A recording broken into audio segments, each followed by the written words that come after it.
Bismillahirrahmanirrahim. Assalamualaikum warahmatullahi wabarakatuh. Waalaikumsalam warahmatullahi wabarakatuh. Apa kabar anak-anak sekalian? Alhamdulillah. Terima kasih untuk semangat hari ini. Alhamdulillah pada hari ini kita kembali dipertemukan oleh Allah untuk bersama-sama thalabul ilm. Ya, semoga kehadiran kita ini menjadi tanda bahwa kita ini mensyukuri nikmat yang telah Allah berikan kepada kita. Oke? Caranya adalah dengan salah satunya kita semangat belajar dan sungguh-sungguh menuntut ilmu agar apa yang nanti Bapak sampaikan bisa bermanfaat khususnya untuk diri Bapak dan umumnya untuk anak-anak sekalian. Amin. Amin. Oleh karena itu mari kita awali pembelajaran hari ini dengan pertama luruskan niat kita. Kemudian yang kedua, mari kita berdoa dulu khususnya untuk orang tua kita. Karena bagaimanapun beliaulah yang telah memberikan jasa yang begitu luar biasa kepada kita. Ala hadiniyah wa kulniyatin sholih al-fatihah.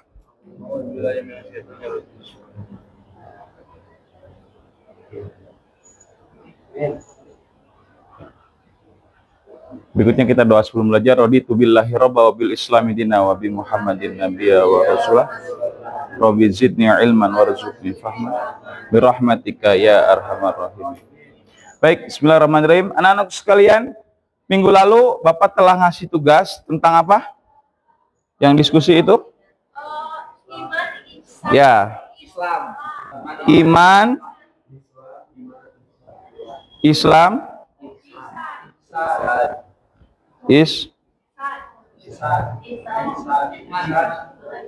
Oke, baik. Kalian kan sudah diskusi kan? Sudah semua kelompok diskusi? Sekarang ada yang belum diskusi? Sudah semua kan? Nah, sekarang bagian Bapak untuk menambah dan memperkuat hasil diskusi kemarin. Nah, teman-teman sekalian, kita masuk ke makna iman. Makna iman, ada yang tahu apa arti iman? Iman kepada Allah itu adalah salah satu implementasinya. Iman secara bahasa artinya itu adalah percaya atau yakin. Oke, secara bahasa iman itu artinya percaya, yakin. Kalian beriman kepada Pak Eka sebagai guru PAI. Kalau secara bahasa yakin. Tapi kata iman itu hanya bisa, bahkan umumnya kita sering dengar dinisbatkan kepada sesuatu yang rukun iman itu. Ada berapa? Oke, kemudian biar lebih dalam makna iman itu apa? Pernah Bapak jelaskan, Bapak ngambil dua pendapat. Yang pertama dari Imam Al-Juhaili. Apa itu iman cenah? Iman itu adalah meyakini sepenuh hati, kemudian tercermin dalam perbuatannya. Jadi kalau ada orang yang misalkan kepleset, kemudian dia latah, tahu latah nggak? Refleks bicara, kemudian dodol cenah. Dodol cenah, temennya yang di belakang Garut. Nah, itu semua kumaha memori yang ada di pikiran dan di hati dia. Jadi tidak bisa orang yang refleks itu kemudian dia sejenak keheula orang yang kata, nggak bisa. Jadi refleks yang ada di dalam, yang keluar dari ucapannya adalah gimana memori yang dia simpan, yang dikelola oleh hatinya. Makanya jangan aneh kalau ada orang yang beragama Islam tapi masih berbuat buruk.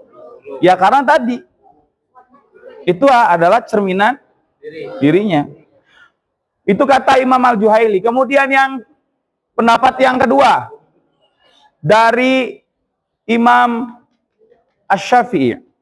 Iman itu adalah diucapkan dengan diyakini dengan dilakukan dengan perbuatan.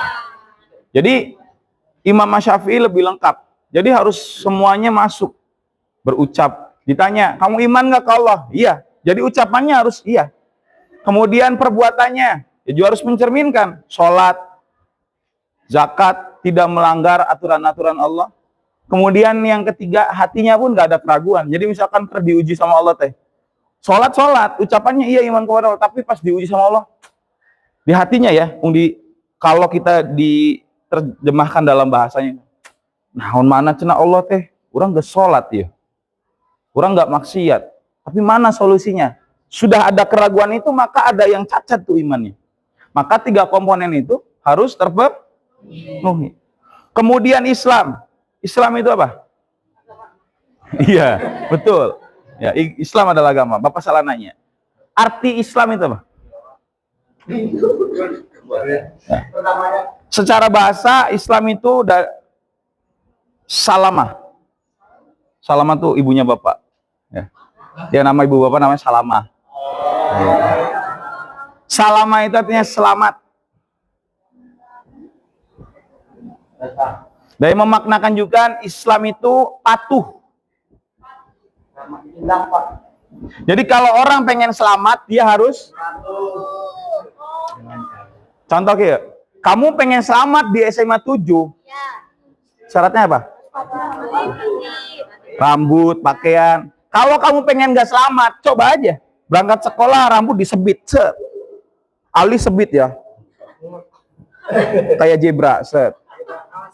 Terus kamu pakai anting. Mau yang ditindik, mau magnet. Kemudian baju dikeluarin. Assalamualaikum, Ibu Respati. Bakal selamat, Mak? Selamat jalan. Nah, Islam itu secara bahasa artinya ya selamat.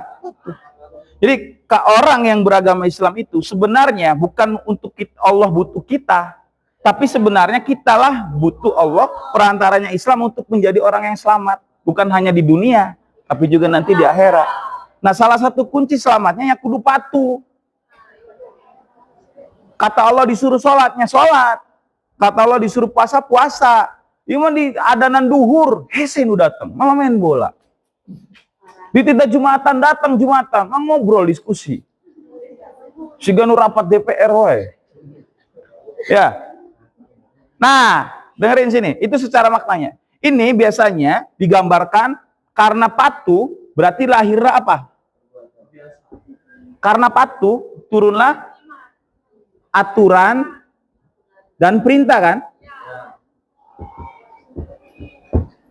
Aturannya, jangan zina, jangan minuman khamr, nggak boleh menggunjing, nggak boleh nyakitin orang. Aturannya. Perintahnya, sholat, zakat, puasa. Ya, minimal yang rukun Islam itu. Oke? Itu untuk Islamnya. Sekarang untuk ihsan. Apa itu ihsan? Teman Upin Ipin. Oh, ihsan itu ya. Ihsan. Ihsan itu artinya baik.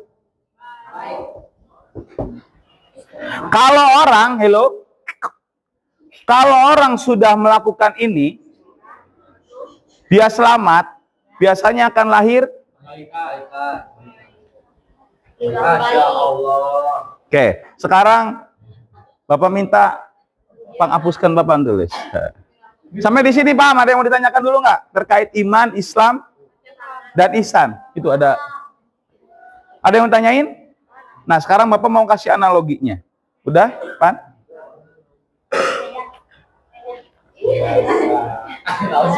Ya.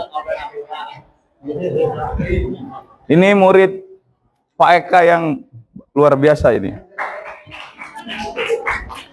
Sambil Pan, habis ngapus, Bapak mau tanya. Bagaimana pandangan kamu terkait iman, Islam, dan pembelajaran dengan Pak Eka?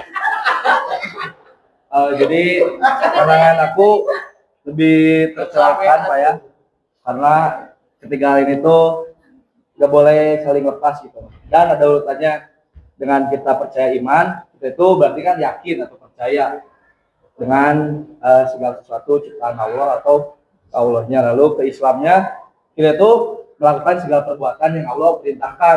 Kalau kita melakukan tapi tidak percaya ya sama saja kan. Jadi iman Islamnya harus ini. Nah, setelah kita melakukan apa perintah Allah, kan tidak mungkin perintah Allah itu kan tidak buruk. Jadi kita melahirkan hal yang baik. Iya, oke. Terima kasih. Sudah ngomong panjang lebar ini nggak dinyalain. Ya nggak apa-apa tapi kedengaran ada Bapak. Oke, sekarang Bapak pengen kasih analogi.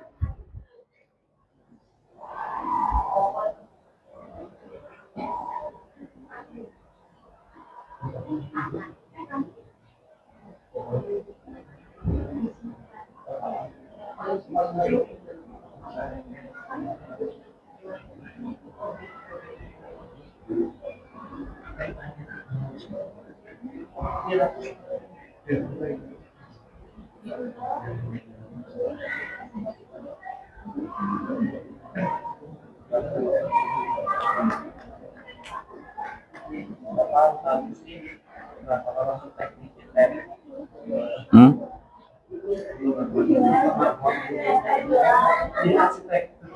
Oke, ini anggaplah gambar pohon. Ya. Yang di bawah ini apa? Akar. Pohonnya gede, akarnya makin ya. Kalau di belajar biologi itu dikenal dengan ada apa? Ada akar tunggal dan akar sabut. Nah, lihat sini. Akar ini dianalogikan sebagai iman. Keyakinan. Terhadap siapa? Semakin dia imannya kuat, semakin dia kokoh imannya kepada Allah, maka akan kuat batangnya. Batangnya itu apa? Batang yang besar atau kecil? Ini adalah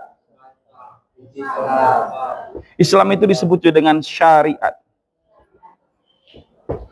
Orang yang imannya kepada Allah, matiin aja. Tolak. Orang yang imannya kepada Allahnya makin kuat, ya, makin mantep, maka dia akan mudah dan kuat melaksanakan sholat dan kewajiban yang lain. Kalau dia iman kepada Allahnya rapuh, maka untuk melaksanakan kewajiban Allah berat. Nggak mungkin, nak, batangnya segede ini, akarnya serabut. Percaya nggak?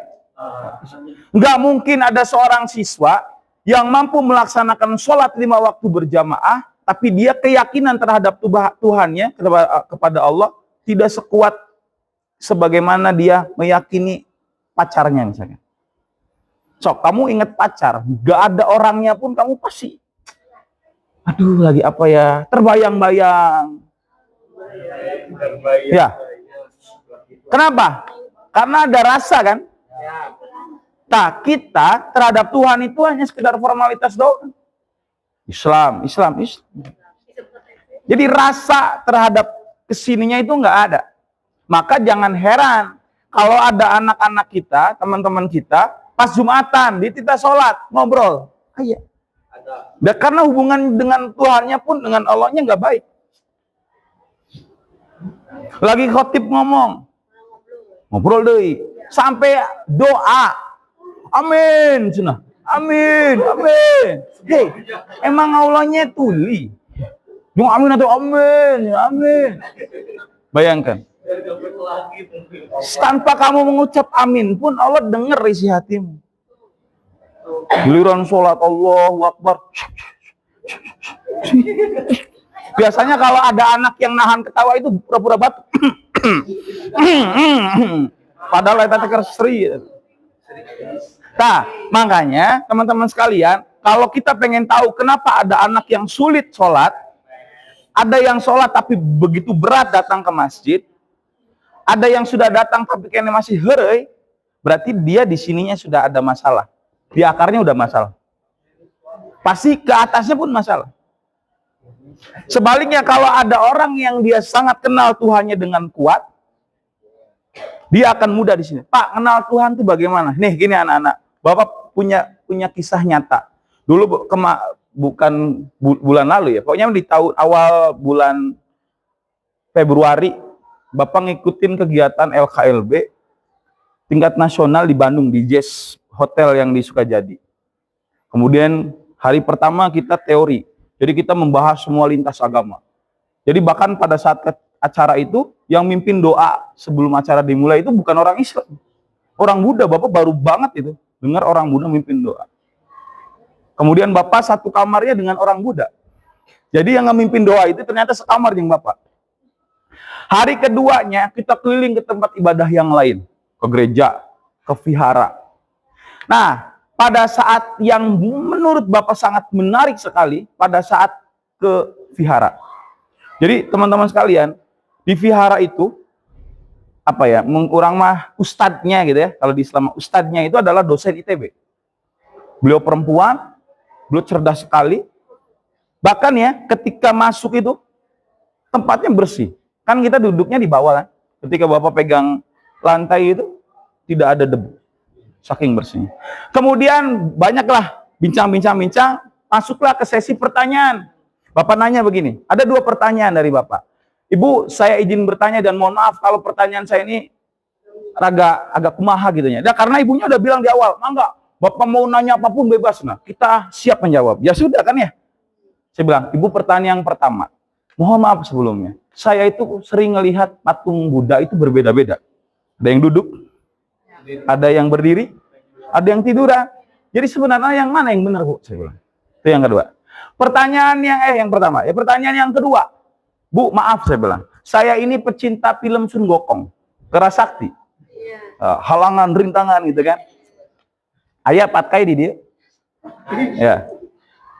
Itu bagaimana Bu pandangan orang Buddha terkait film itu? Ya kan? Dijawablah sama Ibu tadi. Pertama, untuk Buddha, beliau bilang apa? Buddha itu bukan Tuhan. Mereka orang Buddha menyebutkan bahwa kami tidak menyembah patung. Jadi Buddha itu, oleh pemahaman orang Buddha itu, sama seperti kita memahami Nabi. Mereka itu ketika di depan patung Buddha itu, dia tidak menyembah. Tapi patung itu menjadi ikon untuk dia fokus dalam meditasi. Beliau membalikkan ke Bapak. Sekarang begini cina Bapak. Ketika orang musim haji, pergi haji ke Mekah atau umroh, berkeliling Ka'bah, apakah orang Islam menyembah Ka'bah? Tidak Bu, saya bilang. Iya Pak, sama. Itu kan jadi ikon saja kan. Di Ka'bah itu kan menjadi ikon. Kita mengelilingi atau kita tawaf, itu kan berbalikan dengan jarum jam kan. Jarum jam itu kan ke kanan kan, gini kan. Tuh. Sedangkan kita memuterin Ka'bah, itu berbalik ke kiri. Bertanda apa itu? Salah satu tandanya adalah untuk menyadarkan kita flashback ke belakang. Sudah apa saja yang telah kita lakukan. Itulah makna tawaf itu. Ka'bahnya bukan menjadi penyembahan orang Islam. Nah, kata beliau mengatakan, kenapa ada Buddha, Pak? Itu menjadi, biar orang itu ketika datang, sudah pikirannya itu mencontoh Buddha. Jadi Buddha itu dia seseorang yang sudah selesai dalam kehidupannya, sudah menjadi manusia yang sempurna. Maka dicontohlah oleh pengikutnya. Itu pertanyaan yang pertama. Kebukakan pikiran Bapak. Oh, selama ini saya. Begitupun yang Konghucu. Yang di sini nih, yang di Kampung Toleransi. Itu kan viharanya buat Konghucu, bukan Buddha itu. Justru berdoanya di mana cina dia? Jadi ketika dia mau masuk dan mau keluar ruangan itu, dia menatap langit. Dia ke sana berdoanya itu. Jadi dia bermenit-menit, berjam-jam di depan patung itu hanya sekedar mediasi saja. Oke. Kemudian beliau menjawab pertanyaan yang kedua terkait film Sun Gokong. Kata beliau, film itu adalah fiktif, Pak. Tapi untuk biksunya, biksu Tong, tahu? Gurunya, itu adalah kisah nyata. Jadi beliau adalah seorang yang sedang mencari jalan tadi ke Buddha tadi. Untuk mencari kebenaran. Maka dikasih murid. Ada Sun Gokong, kera. Ada Patkai babi. Sama ada Wucing, dia siluman yang bodohnya minta ampun. Ya. 3 ini teman-teman sekalian, itu memaknakan unsur yang ada di dalam diri manusia. Kera itu adalah ditandakan dengan keliaran manusia. Manusia itu disebut dengan apa juga kan? Homo sapien kan? Binatang yang bukan Homo sapien, yang binatang berakal itu. Kita itu kan, kita ini manusia sama seperti binatang, hanya bedanya kita ada akal. Dengan adanya aturan itulah, dengan adanya norma itulah yang menjadi manusia itu diberikan batasan. Biksu Tong itu gimana caranya dia bisa menaklukkan keliaran Sun Gokong, karena manusia itu kita liar. Sok bayangkan kasus terbaru, ada seorang lelaki yang di Surabaya itu memutilasi pacarnya. Bayangkan dipotong, kepalanya dimasukkan di bawah lemari. Itu iblis pun angkat tangan, guys. Perasaan orang dikeluarkan timas itu, lain ngebunuh. Saya emang karena gara-gara nggak mau sujud dan sombong doang. Lah iya orang Indonesia. Dan kan dimutilasi. Dana haji dikorupsi. Eta iblis kieu kabeh sungkem. Orang Indonesia, orang merek pensiun cenah Gusti Allah di Indonesia mah. Ya kan? Bayangin. Orang yang pengen naik haji dikorupsi duitnya. Kuota yang harusnya untuk reguler dipakai untuk yang furoda, yang khusus, jalur khusus. Sedangkan jalur khusus itu bayarnya 150 sampai 300 juta. Bayangkan kan? Itu sungkem itu orang iblis itu. Pensiun cenah orang mah manggalah. Kudu dajal datang ke Indonesia cenah geus aya kabeh antek-antek nawe. Kemudian itu Sungokom. Dan itu kan guru Biksu Tong itu ketika awal menginikan Sungokom kan liarnya luar biasa kan. Sulit dikendalikan. Yang kedua, patkai, babi. Babi itu dimaknakan dengan apa? Muales. Ya, terus rakus. Sampai si patkai itu kalau dia jadi manusia normal, dia ketertarikan dengan perempuannya itu berlebihan. Sok, bayangin, maaf ya. Babi itu kalau makanannya habis, dia bukan nyari makan yang lain, maaf. Kotorannya sendiri pun dimakan. Tak, manusia itu ada yang celaka. Sok bayangkan, para pejabat, gajinya sabaraha. Ratusan juta itu. Tapi naha masih kena korupsi. Cek Kanjeng Nabi, manusia mah kalau dikasih gunung emas 1, dia maka minta gunung emas lagi. Jadi nggak tuntasnya kalau ngikutin nafsu. Bayangin, babi. Nah, gimana caranya Biksu Tong itu untuk menaklukkan nafsunya itu, baik nafsu makan, males, nafsu kedudukan dan sebagainya. Dan yang ketiga adalah apa? Hucing. Dimaknakan dengan bodoh gitu kan. Ya, jadi gak ngerti sama sekali. Nah, manusia itu kalau tidak belajar nih kayak sekarang, kalau dia tidak mau belajar, tidak mau berlatih, bodoh.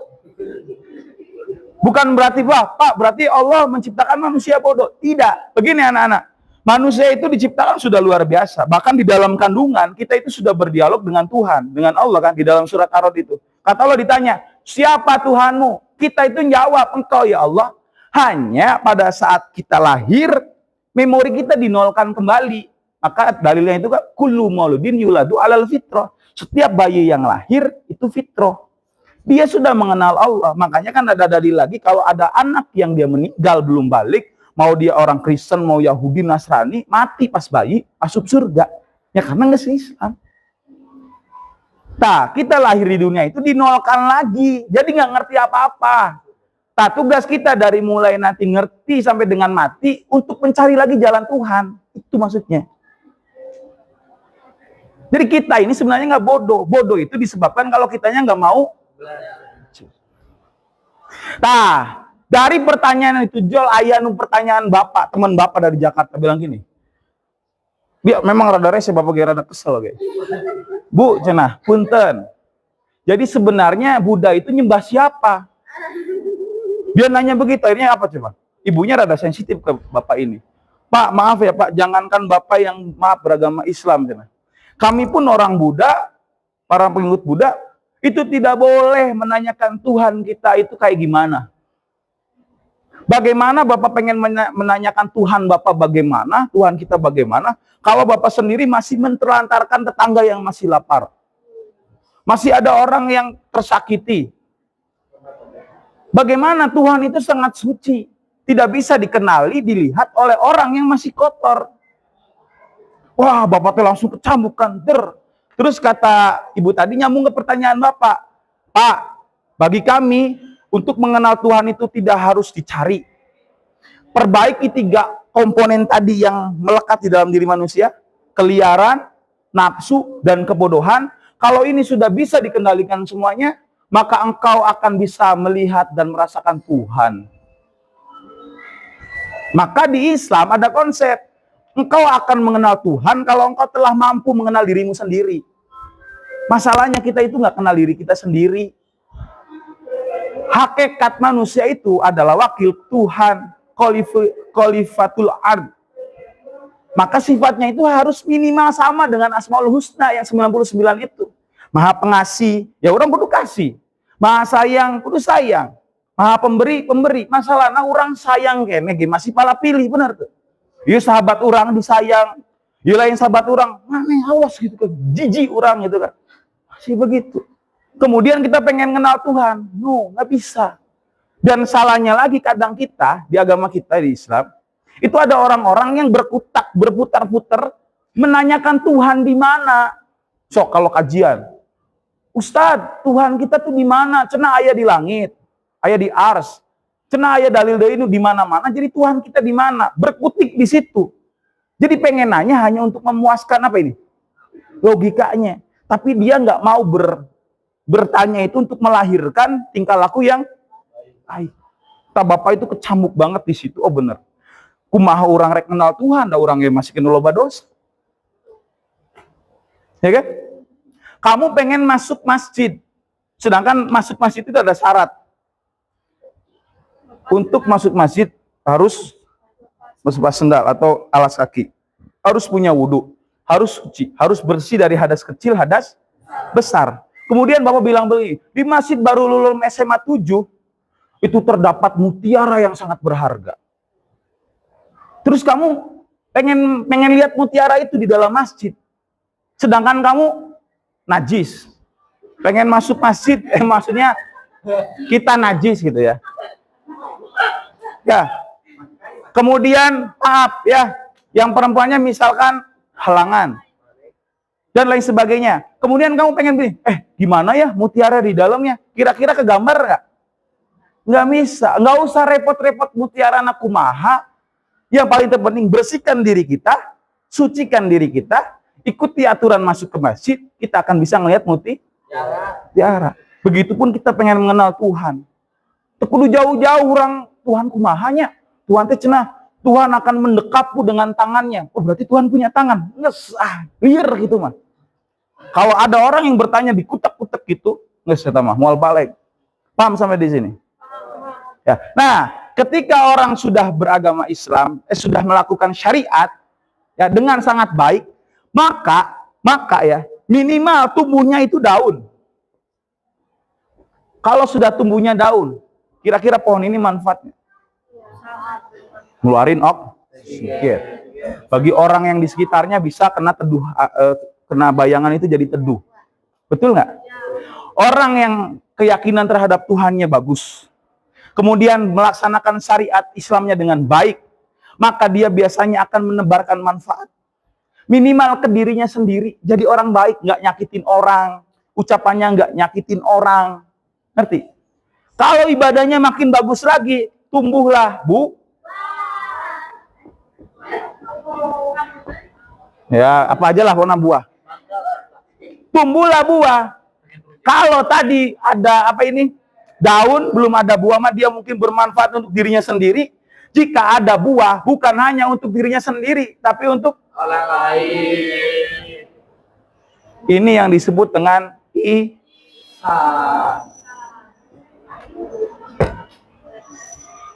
ihsan. Jadi puncak manusia itu adalah dia harus ihsan itu apa artinya? Secara bahasa baik. Tapi kalau kata Imam Asy-Syafi'i, ihsan itu adalah kita melakukan segala sesuatu seolah-olah Allah melihat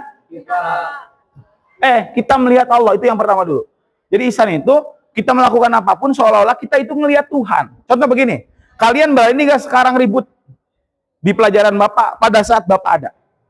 Enggak, karena kalian ngelihat Bapak, takut. Kalau ada yang ngelihat Bapak masih kayak ribut, berarti benar-benar tahu diri itu. Sikat itu. Nah, orang yang ihsan itu merasa seperti itu. Ngerasa kalian ngelihat Bapak. Jadi pengen main handphone, nggak berani ya Pak Eka. Pengen ngobrol, nggak berani ya Pak Eka. Padahal Bapaknya nggak ada gitu. Nah, itu adalah ihsan. Pak, aku nggak bisa seolah-olah ngelihat Tuhan. Kalau nggak bisa yang kedua, Seolah-olah engkau dilihat Tuhan, engkau dilihat Allah. Bapaknya nggak ada, tapi ada CCTV. Jangan ribut. Tapi Pak Eka, CCTV, Pak Eka ngeliat orang. Kalau kalian merasa diawasi oleh Tuhan, diawasi oleh Allah, kira-kira berani nggak saat pulang sekolah ngudut di sisi jalan? Cenah guru eta mah. Karena Tuhannya tidak ada di dalam dirinya. Paham sampai di sini? Berani gak kalian ketika Pak cenah Abi pengen keluar, bilang ke orang tuanya, "Ma, pengen kerja kelompok." Tiba-tiba dijemput sama pacarnya. Naik motor, pelukan dan sebagainya. Kalau dia menghadirkan dan merasa dilihat oleh Tuhan, oleh Allah, nggak mungkin dong ngelakuin itu. Paham? Ya. Jadi puncak manusia kalau sudah ada di sini, maka kalau manusia sudah ada di sini, ya, nggak ada polisi pun aman. Pak, ya, karena manusianya jangankan jauh-jauh ke sini. Jadi kita tuh banyak yang loncat, kita mau jadi orang baik wae cenah, tapi ini nggak dilakuin, ini nggak dipelajarin, nggak bisa. Loncat. Kamu pengen bisa ngaji, tiba-tiba ditita baca bata, aja nggak mau. Pak, aku mah pengen jadi kori. A'udzubillahi minasyaitonirrajim. Bismillahirrahmanirrahim. Alif, ba, ya. Jadi kalau kita pengen ada di puncak, berarti kan harus niti jalan dulu kan. Kalau kamu pengen ada di puncak gunung, berarti kan kita harus mau dulu tuh jalan tuh bertahap. Nggak mungkin kamu langsung jelek kayak di luhur. Paham? Oke, sampai di sini penjelasan Bapak bisa dipahami? Ada yang mau ditanyakan? Oke, Neng. Namanya pakai ini. Tadi aja nggak nyala. Nyalain dong, tadi lupa. Nggak apa-apa. Asal jangan nanya. Ya, boleh. Sok berdiri. Ya. Ya, Bu. Nah, gitu. Sebutkan nama. Perkenalkan, nama saya Aulia Nadia. Izin bertanya, aku tuh dengar dari beberapa ustadz dan beberapa guru-guru juga bahwa kayak perbaiki sholatmu maka Allah akan perbaiki hidupmu. Yeah. Nah, apa tanggapan Bapak sih kalau misalkan ada orang yang rajin sholat, tapi dia tuh selalu diberi ujian sama Allah, sedangkan orang yang gak rajin sholat tuh dia tuh apapun hal yang dia lakuin tuh selalu lancar kayak rezekinya gitu. Nah, ya apakah itu termasuk istiroj? Bener kan? Ya, istiroj. Istiroj apa bukan? Gitu? Oke, terima kasih. Ya. Oke, makasih ya, Neng. Oke, yang pertama, Pak, gimana sih ada orang yang bener nggak kalau perbaiki sholatmu maka Allah akan memperbaiki? Ya iya, di sini tadi balik lagi ke sini. Kalau makin bagus dari sini dulu ya, dari sini ya. Makin dia kenal Allah, makin bagus ibadahnya, batangnya makin kokoh kan. Ada angin apapun, kira-kira kuat nggak dia? Kuat. Jadi kalau syarat sholat bisa jadi benar itu, nggak mungkin kalau dia nggak kenal Tuhannya. Gini deh. Kalian bisa mau belajar dengan Bapak, baik ditita tugas di Bapak, karena kalian kenal Bapak. Kalau kalian nggak kenal Bapak, Bapak baru masuk kelas kalian, kerjakan tugas sih, kumaha kalian? Sih cina ya. Ya, apalagi tugasnya berat. Tolong rangkum 500 halaman. Mah. Jadi syarat utamanya apa dulu? Untuk kamu rela melakukan sesuatu dengan ikhlas, bahkan sampai tugasnya jadi bagus adalah apa? Kenal. Makin kenal kamu dengan Bapak, makin kamu kenal dekat dengan Bapak, maka semakin ringan kamu ngerjain. Makin kamu kenal dengan Tuhan, makin kamu ringan melaksanakan sholat, bahkan rindu sholat itu. Kalau kamu makin dekat dengan Bapak, makin rindu. Aduh, cenah hayang ketemu Pak Eka deui, baiklah diberi tugas oge, bayangkan. Oke, sampai di sini, Neng. Ya, jadi di sini dulu. Kemudian yang kedua, maka disitulah pantas. Sorry ya, belum lanjut lagi. Maka pantas kalau kamu sudah rela mengerjakan tugas dari Pak Eka karena kenal ke Pak Eka, kira-kira Bapak ngasih nilai bisa nggak? Gede banget. Misalkan nilai paling gede itu 100, Bapak kasih nilai 100 bisa nggak? Bisa. Jadi kamu nggak usah minta, Pak, tolong beri nilai aku gede ya Pak. Tanpa dia minta pun, karena dia sudah mau ngerjain tugas, banget tugasnya bagus, Bapak rela nggak ngasih nilai gede? Rela. Tanpa diminta. Allah tuh gitu. Kalau ada hambanya yang perbaiki sholatnya, perbaiki tingkah lakunya, nggak usah kamu minta, ya Allah pengen rumah, pengen ini. Diberi ke Allah. Sesuai dengan kebutuhan pada saat itu. Oke? Itu yang pertama. Yang kedua, terkait apa tadi teh? Oh, kalau ada orang yang sholat nggak, itu namanya istidroj, Neng. Ya, jadi Allah antepkan, eta gitu. Tapi dia nanti di akhirat bakalan mendapatkan sesuatu yang berat. Tapi kenapa Pak? Kita ini yang sholat malah dapat ujian. Wala nabluwanakum bisyai'in minal khauf wal ju' minal amwali wal anfusi was samarat. Selama kita hidup di dunia yang beragama Islam, jangankan yang beragama yang jangankan yang Islam. Semua makhluk manusia, selama dia hidup di dunia, maka dia pasti diberi masalah. Pasti kita ada masalah semuanya. Tapi tujuannya untuk apa? Ini yang pernah Bapak dijelasin di awal itu ya, di bab awal itu ya. Tujuannya apa? Yang penting kitanya mau bersabar. Jadi kalau ada masalah, rumusnya itu ini masalah. Rumus keduanya sabar. Sabar itu artinya apa? Menerima. Sok sekarang, kalau kamu lagi diuji, diajak temen, terus kamu marah, masalahnya selesai enggak? Enggak. Malah jadi riwe. Terima dulu. Sabar itu berada di titik terima. Kemudian apa?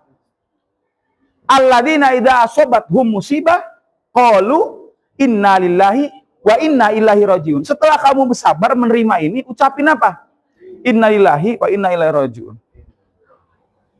Dan setelah sabar itu, nanti Allah akan beri petunjuk, akan beri jalan. Dan disebutlah orang yang bersabar ini adalah nanti menjadi orang yang beruntung. Surat Al-Baqarah 157. Dapat petunjuk, beruntung. Pak, cenah ujiannya berat. La yukallifullahu nafsan illa wus'aha. Allah tidak akan membebani sesuatu sesuai dengan kemampuan hambanya. Kamu anak SMA, nggak mungkin diuji mikiran kumaha carana orang boga imah. Bener nggak? Ada yang di sini mikir, Pak, saya pusing Pak, harus punya rumah. Ada nggak? Ujian kalian paling, tugasan beres. Paling mikiran, pacar orang ditikung sahabat. Ruang lingkupnya gitu. Tapi ujian Bapak Ibu Guru beda lagi. Maka sesuai dengan kapasitas masing. Anak SD diujinya dengan pelajaran SD. Anak SMP materi SMP. Nah, kalau orang sudah mampu melakukan ujian itu, apa di dalam surat Al-Insyirah? Fa inna ma'al usri yusra, inna ma'al sesungguhnya bersama kesulitan ada badai yang di laut yang begitu mengerikan. Tidak selamanya akan terjadi badai, benar. Akan nanti suatu saat hilang. Hujan yang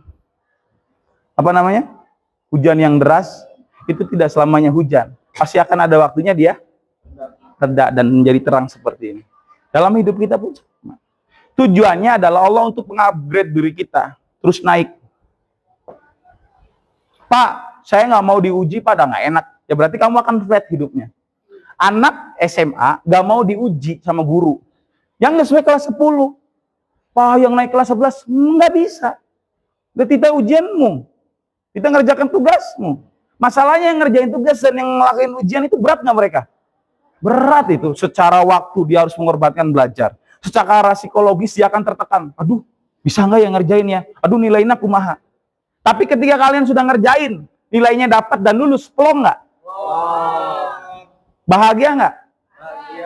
Pengen kuliah daftar di ITB. Dari sekarang sudah mulai les, pusing. Waktu dikorbankan, istirahat kurang, belajar, capek. Menjelang ujian, stres. Ya Allah, yang daftar ribuan orang, yang diterima cuma 100 orang. Kumaha ya Allah, wah stres luar biasa.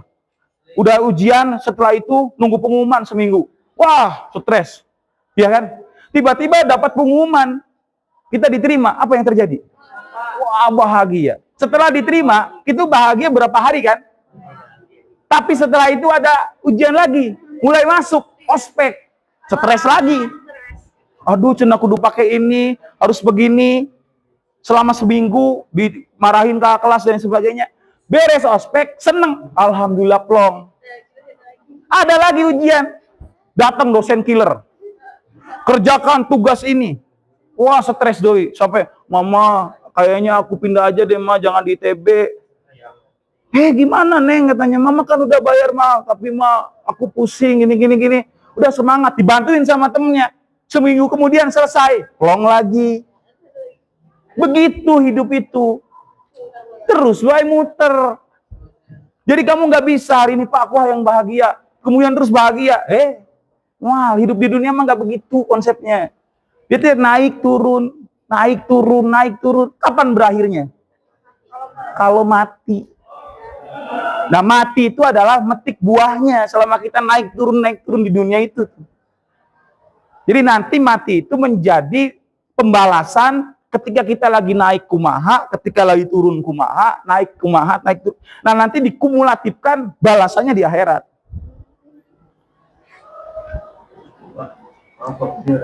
Iya, siap. Itu ya, Neng ya. Terima kasih banyak ya atas perhatiannya. Materi kita hari ini selesai. Minggu depan nanti kita lanjut lagi tentang sifat munafik, keras hati dan keras kepala. Semoga apa yang disampaikan Bapak hari ini bermanfaat. Kalian sehat selalu. Mari kita tutup dengan mengucap hamdalah.